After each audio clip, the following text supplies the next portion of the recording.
ಅದ್ರಲ್ಲಿ ನನಗೂ ಪಾಲುಂಟಲ್ಲ. ಖಂಡಿತ. ಏನು ಏನು ಏನಾಯ್ತು? ಕೇಳಿದೆಯಾ ಕೇಳಿದೆಯಾ? ಯಾವುದನ್ನ? ಪಾಪಿ ಪಾಪಿಯರ ಹಂಗೆತ್ತಿನ ಮಾತುಂಟು.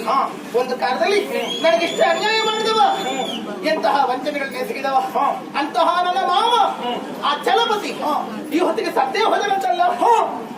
ಚಲಪತಿ ಸತ್ತನು ನಿನಗೆ ತಿಳಿದೇ ಇಲ್ವೇ? ಈಗ ಗೊತ್ತಾಯ್ತು. ಅಯ್ಯೋ, ಆತ್ಮಹತ್ಯೆ ಮಾಡಿಕೊಂಡಂತೆ. ಬರ್ತೀಯಾ? ಹೌದಪ್ಪ. ಆಗಲಿ. ಏನು ಗೊತ್ತೇ, ಎಲ್ಲೋ ಊರಿಡಿ ಸಾಲ ಮಾಡಿದ. ಹೌದೌದು. ತೀರಿಸುವುದು ಹೇಗೆ? ಅವತ್ತಾದ್ರೂ ನನ್ನನ್ನೇ ಮುಂದಿಟ್ಟುಕೊಂಡು